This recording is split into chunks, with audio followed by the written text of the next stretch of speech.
fundoplication and bariatric procedures. Thank you, Barrett. Thank you. It's a pleasure to be part of the program. And as Dr. Ponsky said, I want to remind the audience that we have people really from all over the world joining the session today. This is broadcasting out live via SAGES webcast, as multiple sessions have over the last 2 days. And I don't have numbers on today's session, but in past we've had over 1,600 people from a whole variety of countries join us. So I was tasked with talking about endoluminal therapies and give an update about them. I do have one disclosure that could be pertinent, and that is that I occasionally receive an honorarium from Barracks to speak about mucosal ablation. I'll manage that potential conflict by sticking only to the data today. And I want to give a little bit of an overview in these three areas for endoluminal therapies: Barrett's, gastroesophageal reflux disease, and obesity.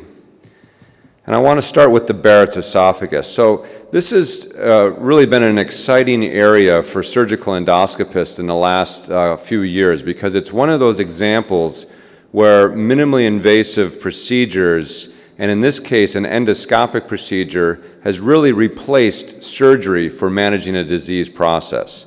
So I would argue to you today that Barrett's esophagus with high-grade dysplasia or intramucosal carcinoma is no longer treated with surgery. And it's mucosal ablation that's allowed us to achieve that. The most common device that's being used to do that today is the Halo system. This is a picture of the Halo 360 system. This is a balloon-based bipolar electrode array that delivers energy in the radio frequency spectrum to give us a superficial mucosal ablation in the esophagus. The way this works is illustrated in this cartoon. Under direct visualization, the balloon is placed into the treatment area where the Barrett's esophagus is, inflated and fired, and then can be repositioned sequentially to do longer segments of Barrett's esophagus. If you haven't seen this device work, and let's see if we can go back here. Can we go back one for me, please? Go back one slide. There we go, thank you. If you haven't seen this device work, this is a saline water bath demonstration just to get you an idea of that. And really, with one push of the foot pedal, and in that period of time, we've ablated a circumferential 3-centimeter segment of Barrett's mucosa. So how good does this work? Well, what was exciting was about 2 years ago in the New England Journal of Medicine, this article was published, which was a prospective, randomized, placebo-controlled trial comparing the use of RF energy for ablating Barrett's esophagus with dysplasia versus a placebo.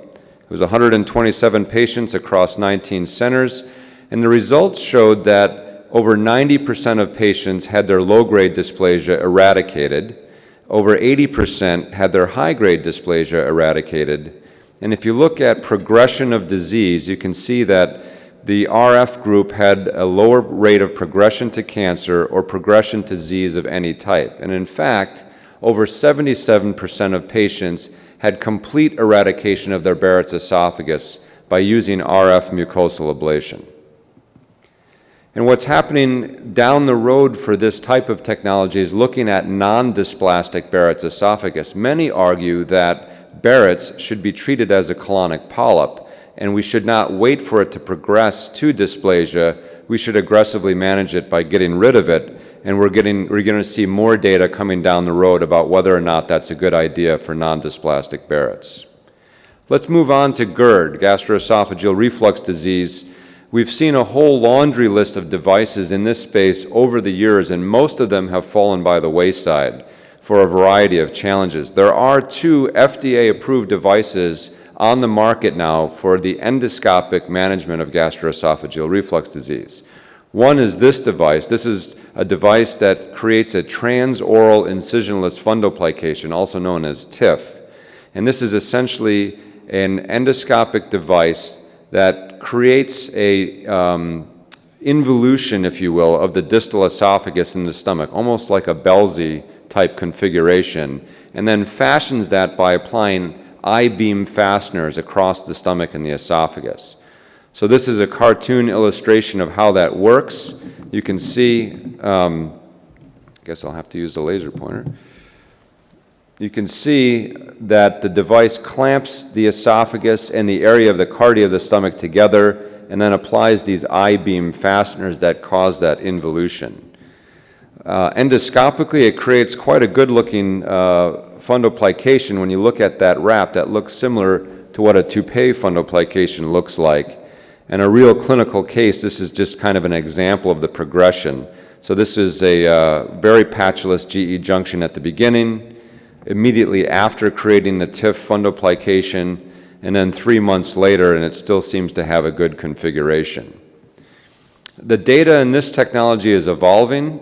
This is probably the largest series. This is Cartier's work that was published 2 years ago.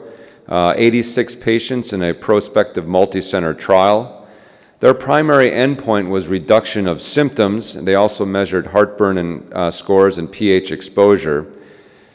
This is not a walk in the park procedure. They had 3 serious complications, 2 esophageal perforations, actually 1 esophageal perforation and 1 piriform sinus perforation.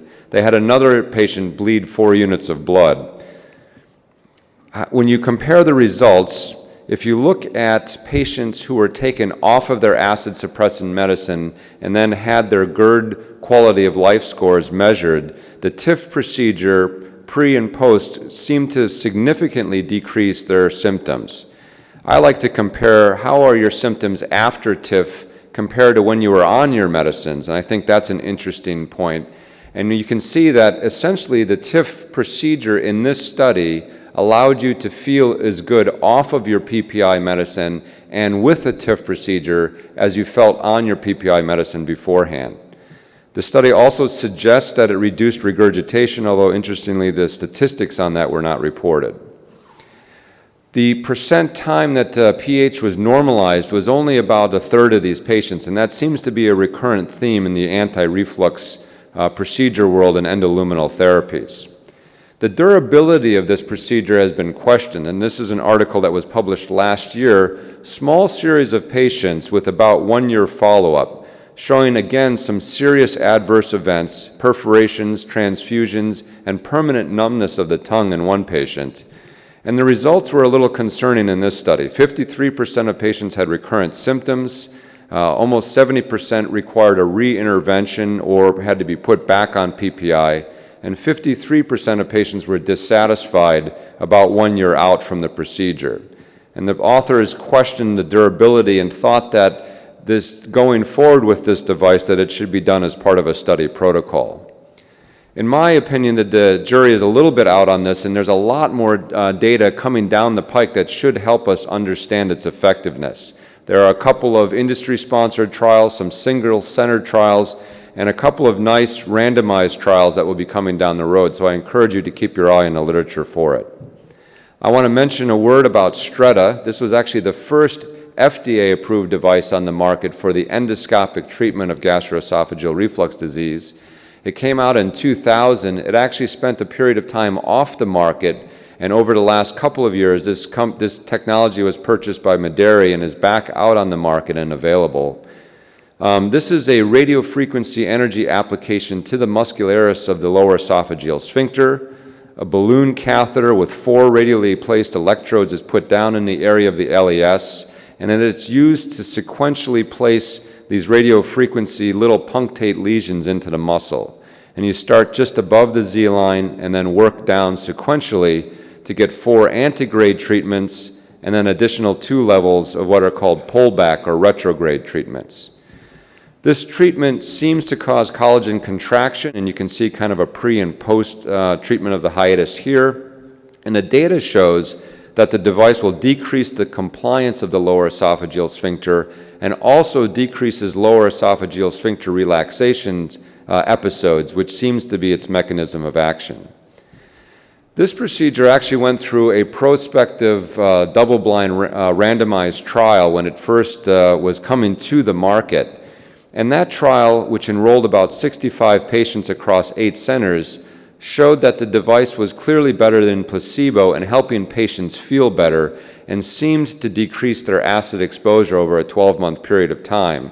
However, when you dug into the trial, there was no statistical significant difference in medication use or in acid exposure, and it was really raised some concerns about the technology. When you look at that data in detail, there is a significant dropout rate which underpowered the study, and that's probably a big factor for some of its findings. Also, they crossed patients over at a 6-month interval, which we now know might have been too soon to see the results of the device. When you look at a pretty extensive meta-analysis of the data around this device, there is significant data to support that it decreases acid exposure as measured by 24-hour pH, and also significantly decreases PPI usage. It also has a very safe safety profile and seems to be easy to administer, and I think you're going to see, now that this is back on the market, more practitioners going to this as a potential option for endoscopic therapy. Finally, a couple of words about bariatric procedures. These are falling into a couple of different categories. One is to essentially internally bypass a portion of the intestinal tract, either with a stent in the stomach or a sleeve in the proximal portion of the intestinal tract, to affect malabsorption and get weight loss. One of those, and just an example of a couple of technologies out there, one example is the Endobarrier, which is a sleeve that is put down into the area of the distal stomach, and that's where it kind of wedges, and the sleeve portion goes down into the duodenum to affect malabsorption, essentially, in that part of the intestinal tract. There's very little data about this. This is a pilot study by Tarnoff in 2009, comparing use of the sleeve to diet control. You can see there's only 12 weeks follow-up. They did get weight loss of 22% using the sleeve, but a fifth of the patients had to have the sleeve prematurely removed because of discomfort from it. And so I think that we're going to see these kinds of things evolving, although I'm not sure that this is the technology for us yet. The other category that the endoluminal therapies for bariatrics come into is some type of internal plication, and this is one example, which is a stapled gastroplasty.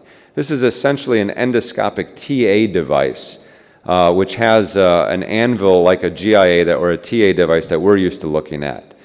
And the device is used to create internal plications of the proximal portion of the stomach, essentially to tubularize the proximal portion of the stomach and reduce the inflow into the stomach. And so you can see in this cartoon sequential placements of those plications to give you that kind of configuration for the lumen of the proximal portion of the stomach. Endoscopically, you'll see in this illustration that creates an outflow obstruction in the proximal part of the stomach, which hopefully will lead to weight loss and better satiety. The published data on TOGA is quite limited. This is actually unpublished data in a phase 2 trial with about 41 patients. Procedure time wasn't bad. This is 6-month follow-up. You can see a decrease in BMI from 43 to 35 at 12 months with about a 52% excess weight loss. And so we'll have to see how this device and these types of device evolve as well. So really a quick overview of Barrett's esophagus, GERD, and obesity, and the way that endoluminal procedures are advancing in this world. And as you know, SAGES is a society dedicated to surgeons doing flexible endoscopy, and it's so that we can embrace these types of technologies to continue to foster minimally invasive procedures. Thank you for your attention.